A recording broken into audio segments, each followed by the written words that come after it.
Hello friends, welcome to defence matrix. तो एक geopolitics का टॉपिक है जिसको ज़्यादा लोग कवर नहीं कर रहे हैं, पर ये फोर शैडोइंग है आने वाले फ्यूचर की। तो अमेरिका के ट्रेजरी सेक्रेटरी द्वारा वार्न किया गया है इंडिया को, जिसके अंतर्गत वो कह रहे हैं कि इंडिया पर और ज़्यादा टैरिफ और सैंक्शंस लग सकते हैं अगर प्रेसिडेंट ट्रंप और पुतिन के बीच में अलास्का में होने वाली टॉक्स असफल रहती हैं। तो बेसिकली इंडिया को एज अ पंचिंग बैग यहाँ पर इस्तेमाल किया जा रहा है रशिया को पनिश करने के लिए। और यहाँ पर जो सरप्राइजिंग बात है वो ये है कि चाइना इंडिया से ज़्यादा ऑयल परचेज करता है रशिया से, लेकिन चाइना का नाम यहाँ पर नहीं लिया जा रहा है।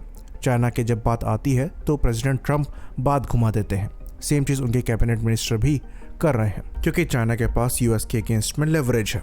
बाकी यूएस द्वारा पाकिस्तान के साथ अपने डिप्लोमेटिक टाइज भी बेहतर किए जा रहे हैं और दोनों कंट्रीज के बीच में इकोनॉमिक एक्टिविटीज बढ़ाने की बात भी कही जा रही है। इवन ये भी हो सकता है कि फ्यूचर में डिफेंस टाइज को भी मजबूत किया जाए। तो अमेरिका द्वारा पूरी तरीके से कोशिश करी जा रही है इंडिया को इरिटेट करने की, क्योंकि बाकी देशों की तरह इंडिया कंप्लाई नहीं कर रहा है प्रेसिडेंट ट्रंप की मांगों को।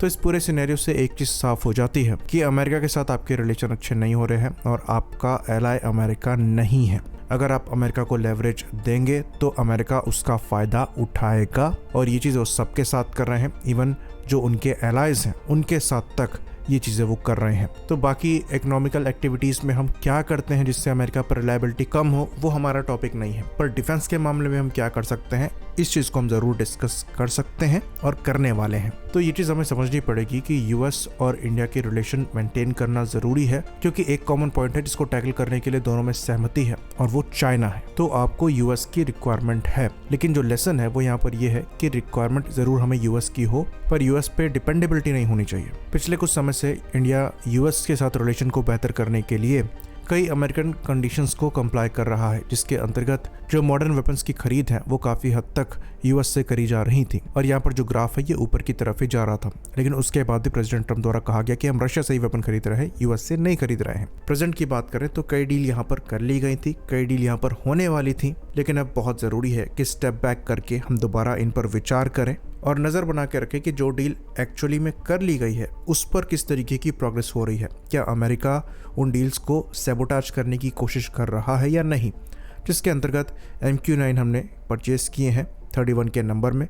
उसके बाद तेजस के F404 इंजन्स आ रहे हैं, जो कि 2 इंजन पर मंथ के हिसाब से आने थे। अभी तक खाली 2 ही इंजन हम रिसीव कर पाए हैं। तो ये भी एक पार्ट हम देख लेते हैं कि क्या ये भी यूएस द्वारा सैबोटाज किया जाता है, क्योंकि बाकी जगह तो ये बैक स्टेप कर रहे हैं। तो ये चीज़ हमें यहाँ पर समझनी पड़ेगी कि इंडिया इस मामले में अकेला है, और हमारा जो फोकस है ये आत्मनिर्भरता होना चाहिए, और वो भी काफ़ी एग्रेसिव अप्रोच के साथ। 5 साल से डील फाइनलाइज करने की कोशिश कर रहे हैं, कुछ टेक्नोलॉजी हमें मिल जाएगी, 3 जगह बात हो रही है, 1 जगह फाइनलाइज करेंगे, L1 बिडर कौन बनेगा। अगर ये बकवास हम करते रह गए तो आज जो सिचुएशन है वो सिचुएशन फ्यूचर में भी रहेगी। इसलिए खासकर जेट इंजन को लेकर और दूसरे आईसी इंजन्स को लेकर हमारे यहाँ डोमेस्टिक डेवलपमेंट बहुत तेज़ी से होना चाहिए। अब इसके लिए हमें जितना पैसा डालना पड़े हमें डालना चाहिए, और एक ही सोर्स पर डिपेंडेंट ना रहते हुए मल्टीपल सोर्सेस से पैरेलल में बात करनी चाहिए। जैसे कि AMCA के इंजन के लिए हम बात कर रहे हैं रोल्स रॉयस और साफरान से, जहाँ पर साफरान प्रेफर्ड पार्टनर के रूप में दिखाई दे रहा है। साथ में हमें बात करनी चाहिए LC तेजस के इंजन को लेकर भी, जहां पर हम रोल्स रॉयस के साथ भी इंगेज कर सकते हैं, जिसके अंतर्गत F404 इंजन के ऑल्टरनेटिव पर भी काम किया जा सकता है, चाहे ये कावेरी पर ही बेस्ड हो, चाहे ये ब्रांड न्यू इंजन हो। और वहां से भी हमें TOT और IP रेट शेयरिंग को लेकर डिस्कशन करना चाहिए, जो कि 130 किलोन्यूटन के जेट इंजन के साथ ऑफर में है। वहीं पर जापानीज इंजन जो है, जो कि इनका XF9 इंजन है, उसको लेकर भी हमें जापान से डिस्कशन चालू करना चाहिए। हम इसे Su-30 MKI के अपग्रेड या फिर HLFT-42 प्रोग्राम में इंक्लूड कर सकते हैं। तो जहाँ जहाँ से जो सपोर्ट हमें मिल रहा है वहाँ से हमें देखना चाहिए। अभी अगर हम ROI के चक्कर में रह जाएंगे तो अपनी कंडीशन को सैबोटाज करेंगे। सेम चीज़ दूसरे वेपन्स के साथ भी है।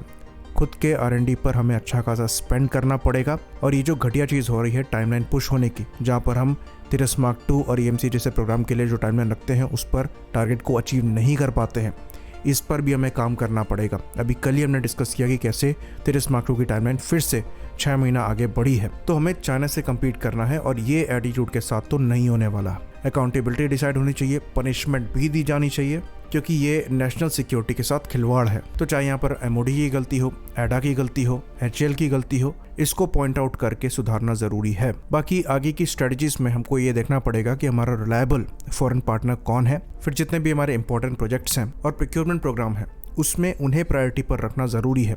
कई सिनेरियो में ये जो L1 वाली सिचुएशन है ये हमारे गले का फंदा बना हुआ है। तो अमेरिका के साथ जो भी हमारी पार्टनरशिप हो रही है मिलिट्री के मामले में, ये गुड टू हैव एटीट्यूड के साथ होनी चाहिए, मस्ट हैव एटीट्यूड के साथ नहीं। तो यहाँ पर जो कुछ भी हो रहा है हम पर्सनली ऐसा मानते हैं कि बहुत अच्छा हो रहा है।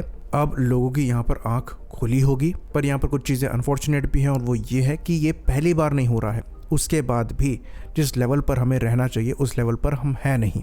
लेकिन अब डिफरेंस ये है कि थ्रेट लेवल पहले से काफ़ी ज़्यादा बढ़ चुका है। अब चाइना आपका प्रॉपर एडवर्सरी बनकर सामने आ रहा है और अगर अब भी आप चीज़ों में सुधार नहीं करेंगे तो फ्यूचर में हमें बड़ी परेशानी हो जाएगी।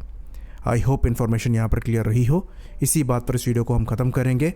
लाइक करिए, सब्सक्राइब करिए। जय हिंद।